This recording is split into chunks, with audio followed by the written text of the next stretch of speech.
I want to welcome our live stream audience back. We are live streaming again. It is my great pleasure to introduce our keynote speaker, Vincent Schiraldi. He is the senior research scientist and adjunct professor at Columbia University School of Social Work. But Vince is known for pioneering efforts at community-based alternatives to incarceration in his roles as director of the Juvenile Corrections in Washington, D.C., as the commissioner of probation in New York. He's also the founder of the Justice Policy Institute and has published compelling research and critiques of the youth prison model. I'm really glad that we have the opportunity to hear from him. We've been spending most of our time, if not all of our time today, focused on Michigan, and this gives us a real opportunity to have a national perspective on some of these issues, to hear what's happening elsewhere, and to really think about where Michigan fits. Before I hand it over to Vince, though, I'd like to acknowledge and recognize the Skillman Foundation, who's generously supported this keynote presentation, who hosted 2 pre-conference events yesterday. We've been working, Vince, very hard.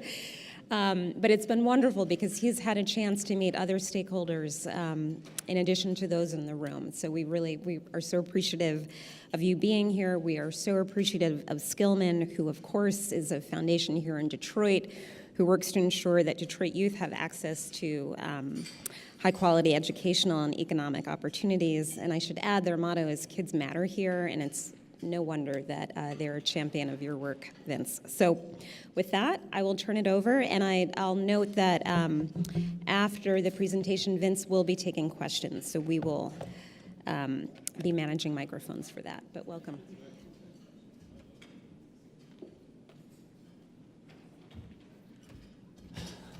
Thank you very much for that, Malanka. Good afternoon, everyone.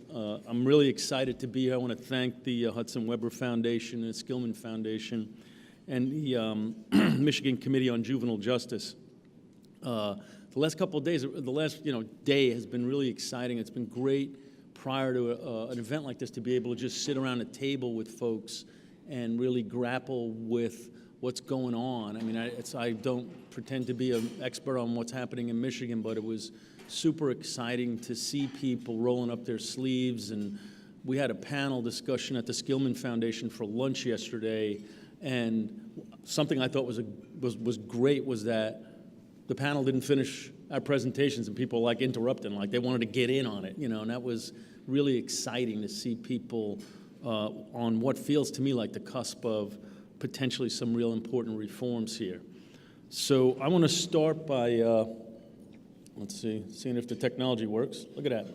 I'm going to talk a lot about a paper that I wrote jointly with Patrick McCarthy and Miriam Shark from the Annie Casey Foundation that we released as part of the executive session on community corrections at the Harvard Kennedy School that really kind of took a look at kind of soup to nuts look at what was going on with juvenile training schools, youth prisons, juvenile institutions, reformatories, whatever you want to call them, sort of large state-run prisons for young people, and sort of took apart the case for that as a model. And ultimately what we concluded was that these juvenile justice programs fail to rehabilitate young people or promote public safety, and that we just should stop using the youth prison model.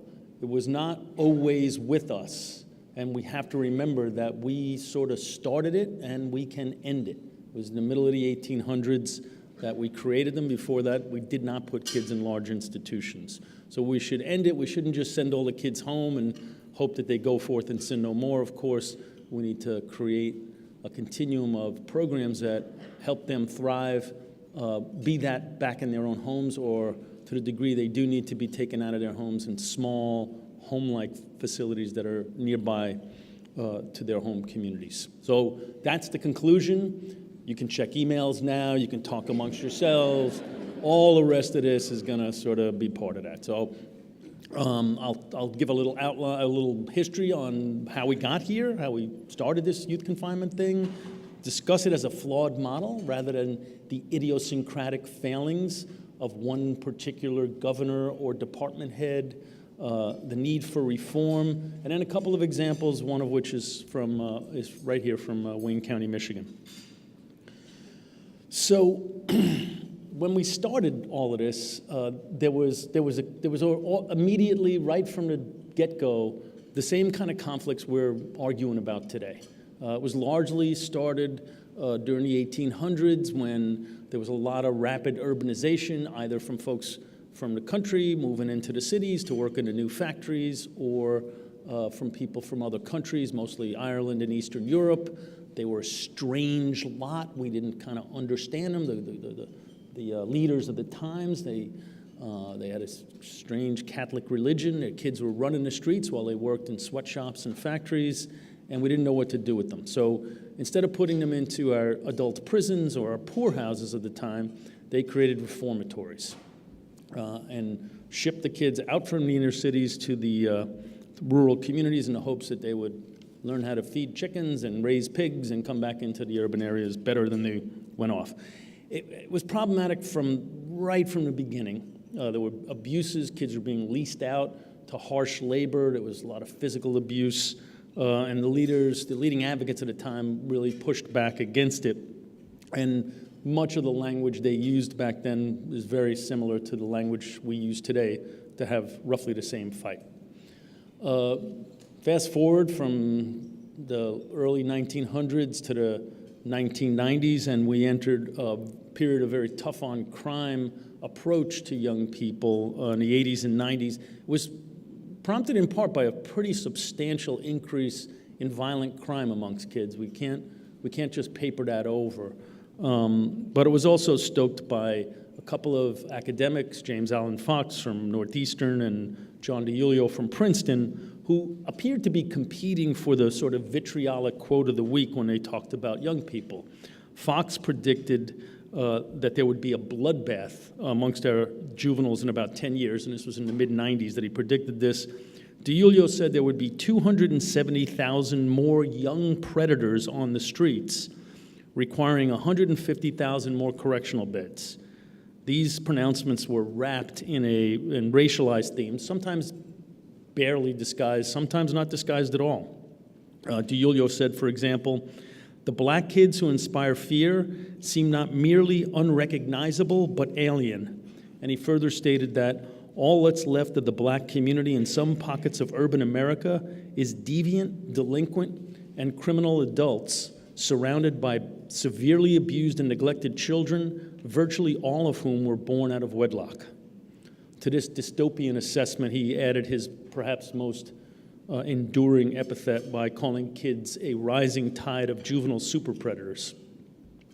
This did its damage. Every state in the country passed laws to increase the ability to try kids as adults, to jail kids in adult facilities, or to eliminate confidentiality protections so that the records of young people would be known. We increased to about 250,000 the number of kids who were being tried as adults, so about 10,000 the number of kids who were housed in adult facilities, and the number of kids in juvenile facilities rose to about 109,000. This despite the fact that right around when they were saying this, juvenile crime began a multi-decade sharp decline. It's been down by 68% violent crime by young people, and youth homicides are down 83% since then.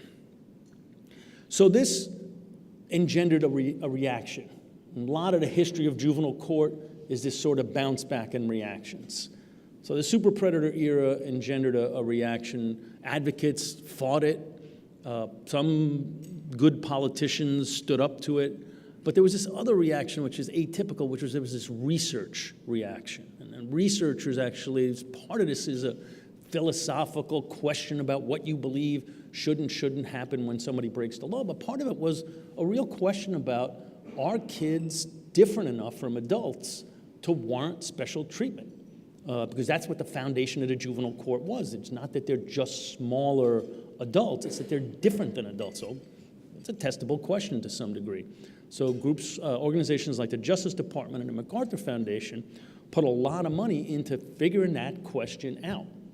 And lo and behold, kids are different enough from adults to warrant special treatment. They're more volatile in emotionally charged settings.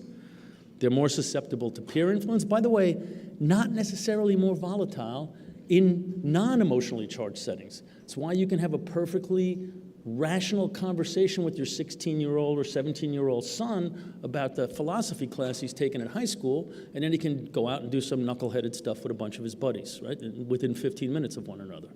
And so that's confusing to folks because it seems like in these non-volatile settings, they're so sensible and so adult-like, and so folks are saying, well, if this kid can understand this at this level, why can they not be held culpable as an adult? More susceptible to peer influence. Again, I'm not saying peer pressure there, I'm saying peer influence, because lots of peer influence is good peer influence. That's why we put our kids on football teams and in the chess club and you know, on the debate teams, all stuff like that, because we want them surrounded by positive peers. So they can be positively influenced by peers, but also they can be negatively influenced by peers. Less future-oriented and greater risk takers, especially when they're in the presence of peers. So what do they need to kind of matriculate out of this period of time that we all go through? They need the modeling of pro-social behavior, opportunities for decision-making and critical thinking, positive adult-youth interactions and youth-youth interactions, and pathways to success.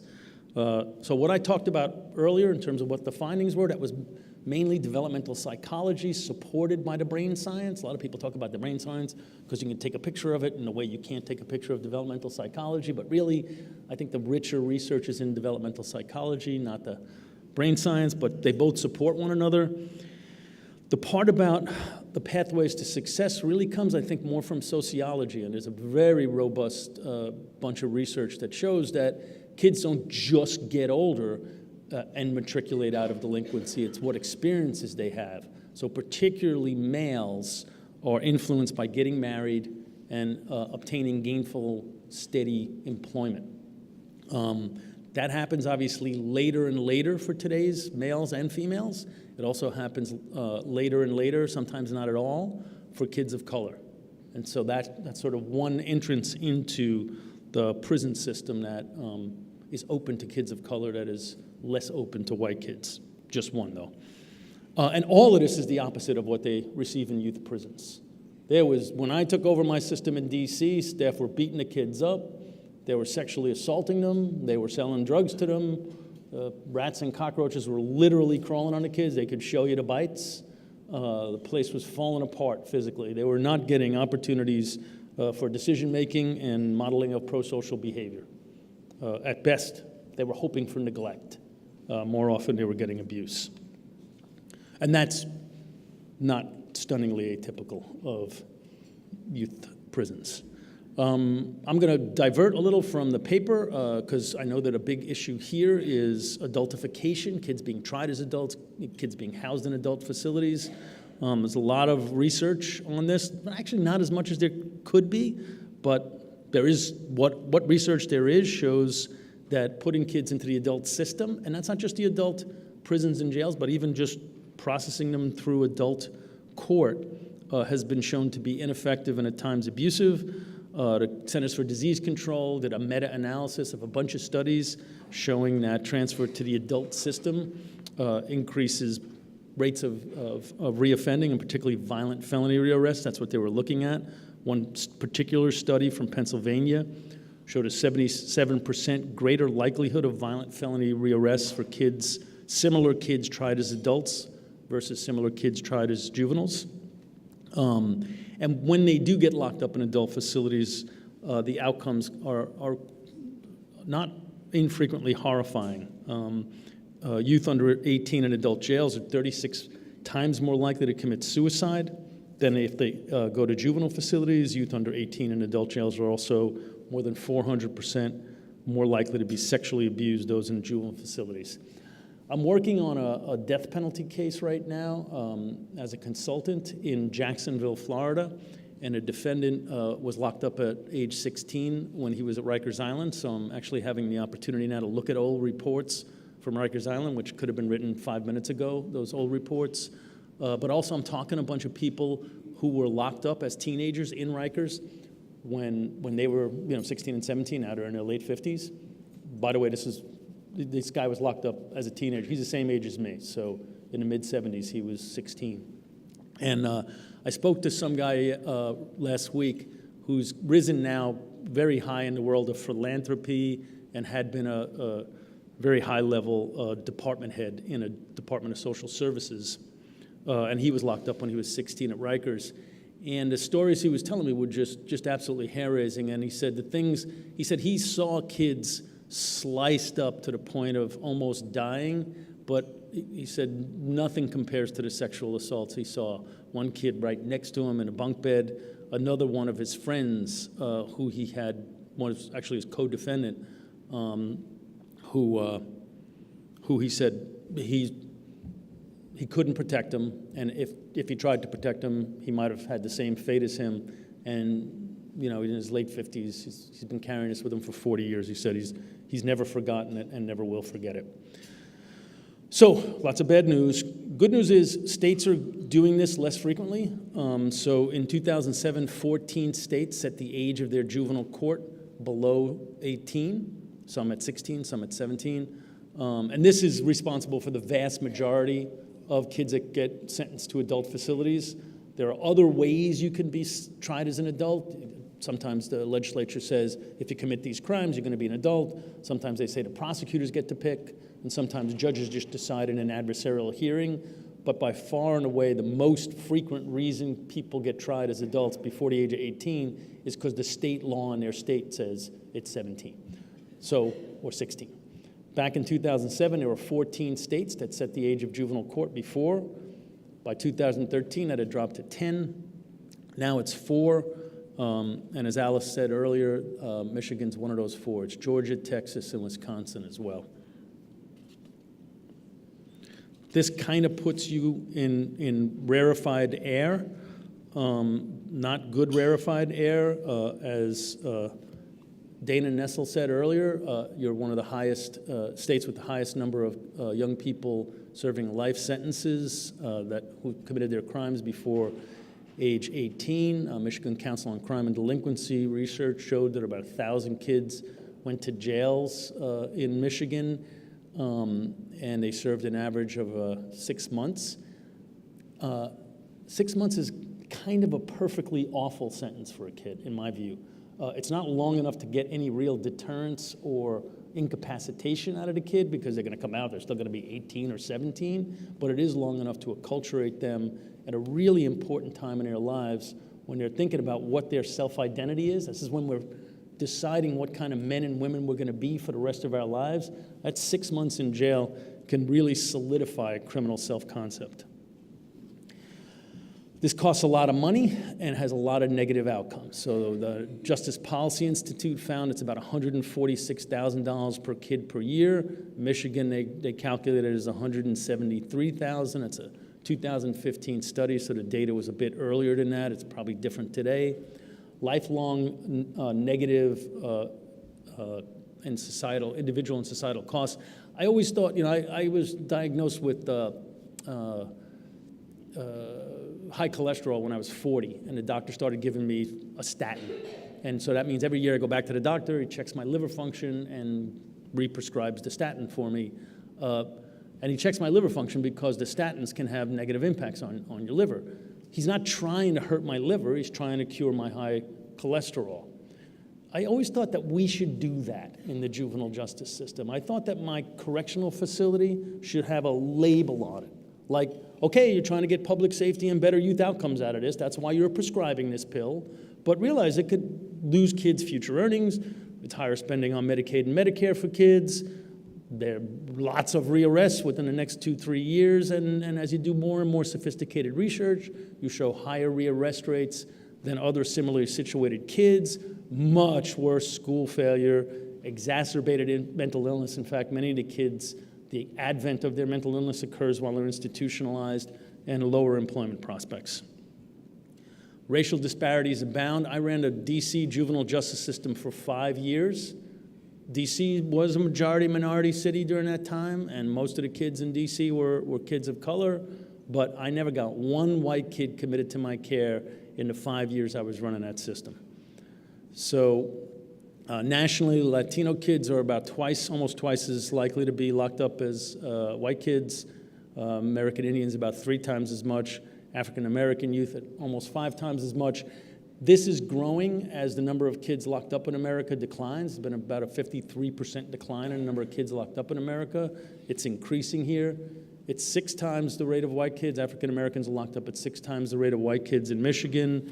And Paul Lam and I were talking about how it's getting worse in Michigan as well as it is nationally as the number of kids locked up declines. So it's great that the number of kids being locked up declined. We just have to intentionally attend to disparities. They don't just get better all by themselves. The United States leads the rest of the world on youth incarceration. I had the opportunity this year to go to Germany, Croatia, and the Netherlands. Stunningly few kids get locked up in those countries. So you can see what the rest of the world looks like, and that's what the United States looks like. More than double the next closest country, but 4 to 5 times most of the countries we normally compare ourselves to. So why not just fix this? What is wrong with these department heads? Why can't Terry just make large institutions run better? Where is she? Where'd she go? She's hiding. That's why. Why can't you just make these damn things work better? Well, it must be something about the individuals running these places or working in them that they're just uniquely bad people. And one of my friends and mentors, Jerry Miller, who closed all of the locked institutions in Massachusetts in the early 70s, went from having about 800 kids in locked custody when he started to having 60 kids in locked custody when he left, said that reformers come and reformers go. State institutions carry on. Nothing in their history suggests they can sustain reform no matter what money, what staff, and programs are pumped into them. The same crises that have plagued them for 150 years intrude today. Though the cast may change, the players go on producing failure. And when Jerry closed all the institutions, they found that, particularly in the parts of the state that had a full continuum of care, the kids got rearrested at lower rates and were less likely to matriculate into the adult system. So this is a map showing, what has happened in terms of systemic or recurring maltreatment around the country over the last, I guess that's 45 years. And the point of the map is that it's hardly an idiosyncratic event. It is more the norm than the exception. In 2008, the Associated Press surveyed every agency overseeing youth in confinement in the whole country. And they found 13 allegations of physical or sexual abuse in facilities housing 4,600 youth. So it's about 1 in 3-ish, and 1 in 4-ish. And I've always found that kids underreport, right, because they're afraid of reprisals, but also they come from environments enmeshed in violence. So a slap to them is not a slap to some other kid in a sort of middle-class high school. The Department of Justice did a very sophisticated survey of people in adult and juvenile facilities in 2012 and revealed that 1 in 8 of the youth reported being sexually assaulted over the preceding year. Okay, miserable news, miserable news, miserable news. But there's been lots of examples of improvements. And as I said, the number of people, kids locked up, has dropped by 53% between 2001 and 2013. When the next data comes out, my suspicion is it's going to have dropped even more profoundly. So I'm going to start with Wayne County, Michigan, because Wayne County was in part an inspiration for the work we did in New York City, which I'll talk about in a second. And I know that there are examples of excellence throughout the state of Michigan. I just don't know as much about them, so I don't mean to disrespect any of the other counties. Kind of stuff I heard last night from people was very impressive. But anyway, a 1990 study done by Jeff Butts at the University of Michigan, where they were able actually to get random assignment of kids into either state custody or community supervision, showed that the kids who went to the community were less the ones who went to state custody were more inclined towards serious and violent offending upon release and less likely to desist from delinquency, and they cost about 3 times as much as the kids kept in the community. Wayne changed its approach dramatically in 1999 to how it dealt with young people in part because of findings like that, but in part because of fiscal imperatives. The county was hurting, and the state pays 50% of the cost of sending a kid to state custody. And so they created a centralized juvenile assessment center that did superb assessments, really some of the best I've ever seen for the judges as they made decisions, and then they regionalized care for the young people in a managed care approach. And we heard from Alice earlier. She runs one of the 5 regionalized care management organizations. The outcomes are nothing short of outstanding, and this is from a 2014 report, so the data's a little old, but it just gave such a nice juxtaposition. Recidivism had dropped from somewhere between 38 and 56% down to 17%. Number of kids in state training schools was at 7 then. It was 731 when they started. My understanding is it's 0 now. There are no kids. Am I right about that? Yep. It's 0 now. Kids in private placements went from 2,000 down to 600. Residential care costs plummeted. No kids out of state. There were 200 kids out of state. And secure detention also declined substantially. Ohio had, in 1992, they were at 180% of capacity. They got sued shortly after that. The single count of juveniles in correctional facilities was 5,200, so basically 10% of today's number of kids locked up. And 1 out of every 90 African-American youth in Ohio were committed to a DYS facility. It's a stunning, stunning number. And what they found was that there was a real fiscal incentive for counties to send kids to state care because it was free. There was no charge in Ohio, unlike here in New York where we had to pay. There it was free, but if you wanted to keep a kid locally and put them in some sort of educational program or multi-systemic therapy, the county paid all or most of the cost of that, depending on what kind of program it was.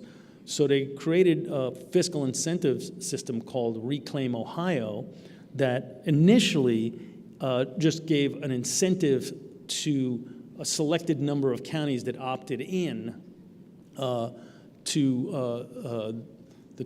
state would give the counties money to run programs if the counties sent fewer kids than they sent on the average of the previous 3 years.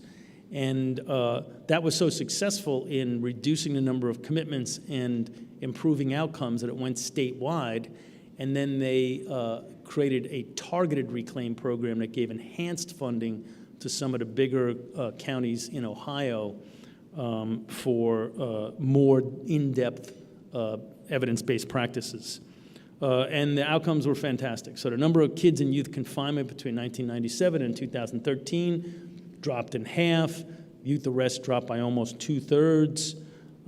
Meanwhile, adult imprisonment was still going up. It rose by 8%. And adult arrests only dropped by 32%. So they cut the number of kids locked up in half while they were still increasing the number of adults going to prison, and had twice the decline in juvenile arrests. I'm not saying Reclaim Ohio caused that, but all I'm saying is these systems were built up upon the notion that we had to lock kids up in order to have public safety, and this kind of gives the lie to that. All right, now last one is New York, and then I'll open it up for questions. You don't have to read everything on this, but I put it all up here in case you want to hand out this. But there was lots of stuff going on in New York's juvenile justice system in between the year 2006 and 2009. There was a death in custody that, based on a very hard takedown by one of the staff. Human Rights Watch and the ACLU issued a report about scathing conditions in the facilities. Department of Justice sued, and the state settled with them. And the governor did a task force that reported on some pretty scathing conditions. New governor got elected, Governor Cuomo. His terrific department head took him on a tour of a facility. The facility, there was a rule in New York that you had to give a 1-year advance notice every time you closed a facility. So the facility he toured was completely empty of kids, but completely fully staffed. So staff was doing perimeter checks. They put a $3 million roof on it. This was a place that was closing, right? And Cuomo was furious. 2009, it's a year after the crash of the market. So the state was bleeding money, and they were paying all these staff to watch nobody. So he got furious. The mayor of New York, Mayor Bloomberg, got furious at the same time and said, we want all our kids back.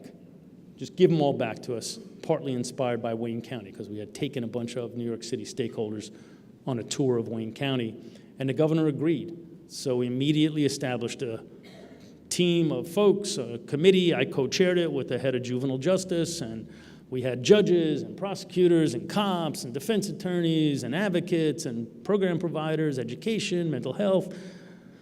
That made up the team. The governor set up his own team with the Department of Secretary for Public Safety and the Juvenile Justice Commissioner, and we started planning.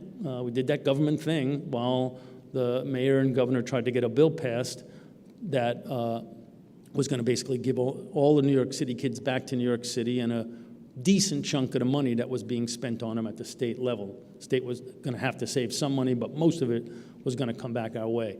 Thankfully, the bill didn't pass the first year, passed the second year, which gave us a kind of a year to plan it all.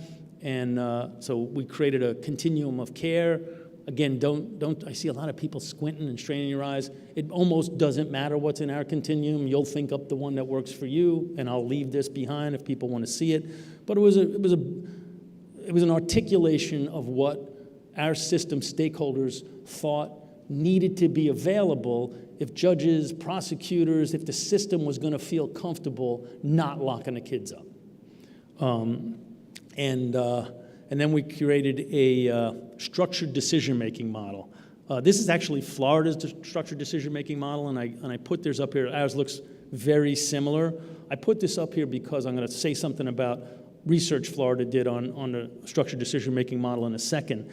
But you can see here, it's basically the bottom right are the higher risk and higher severity kids, the top left are the lower risk and lower severity kids. It sort of guides the system to not serving kids who are very low risk, because we tend to only make them worse, to reserving the deeper end possibilities for the kids who are of higher risk and higher severity, and to put the intensive and sometimes expensive programs for the kids in the middle.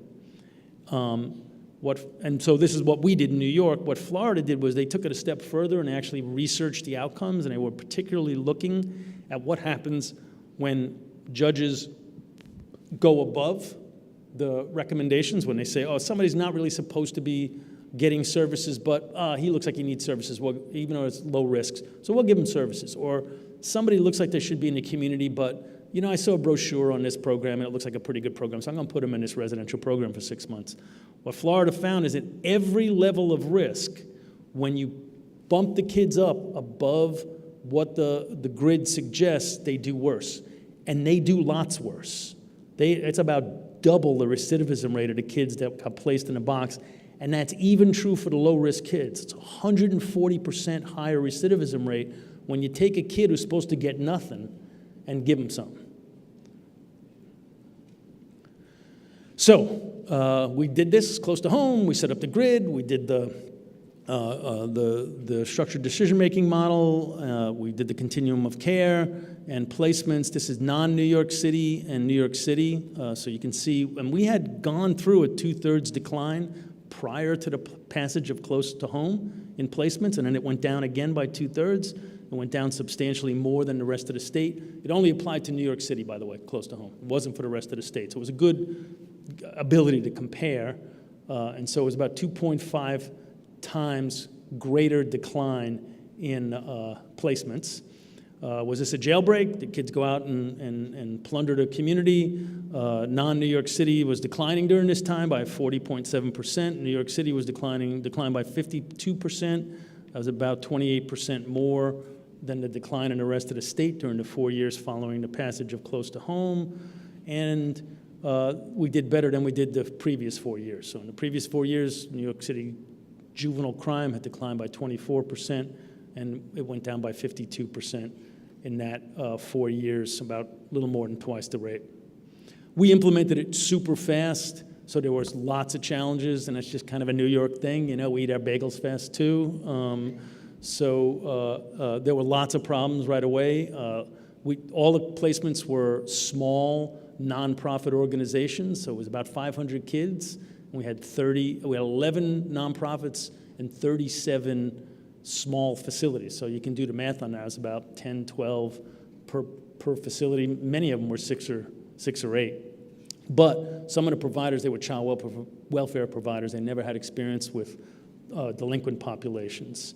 But the department, the Juvenile Justice Agency, which was the child welfare agency, got on them. They all got back in a room, tried to figure out why there were so many AWOLs, why there were assaults, why they were overusing restraints, why there was so much contraband. They fired some of the nonprofits that weren't doing so good, and actually some of them just resigned on their own. And AWOLs dropped by 41%, and you can see the other declines. So just one or two thoughts, and this is resources. Again, I'm going to just leave this behind. One or two thoughts. I think it's a time to be bold and not to be incremental. And I know you got to get a bill passed, so I understand that. But in California, just last week, the legislature passed a bill that said nobody under 16 can be tried as an adult, not automatically, not judicially. D.C. and New York, 24 days from now, on October 1st, will no longer have any kids in our adult facilities. Vermont, Alice Thompson talked about how the brain's not done developing by the time kids are even up to their mid-20s. Vermont passed a law this year that's going to raise the age of their juvenile court to 20. And last year, Illinois, Connecticut, and Massachusetts had bills pending to raise the age to 21. The Massachusetts bill actually passed through the Senate. New York City, Connecticut, D.C., and soon Wisconsin will have no training schools. They will have no large youth institutions. Even Wisconsin, the governor announced closing Long Lake and Copper Hills, which were well-deserving being closed. So I said, I'll leave you with the final thought. It's really terrific that you're all here together, and I know that getting the age raised from 17 to 18 should be way up at the top of your list. Don't be satisfied with that. I push beyond that.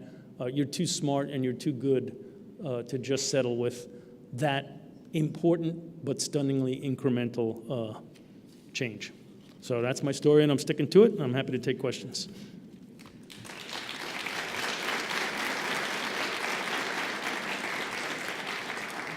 I'm happy to take question, apparently. One question.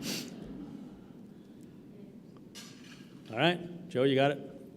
Make it a good one. Wait, she's going to bring the... Oh, all right. So I just had a question about, it seems like the reform efforts that deinstitutionalize always seem to then increase disparities. It seems like the Casey Foundation, who did their detention alternatives, huge reductions in detentions, big increases in racial disparities, not just in one state, but all the states. The findings you say, could you say something a little bit about that, why you think that phenomena exists? Yeah.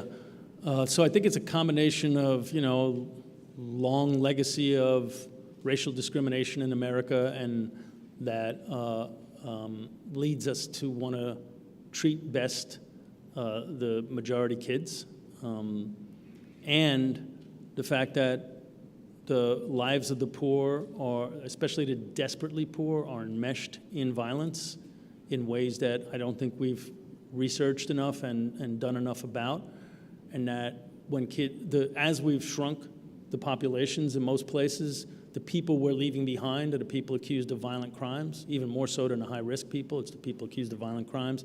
And until we address that, that will lead us to a blacker and browner population in both our juvenile and adult facilities. And that seems to be what's happening here, and that's what's happening nationally. Sorry I talked so long. I thought there would be more room for questions, but I appreciate it. Thanks.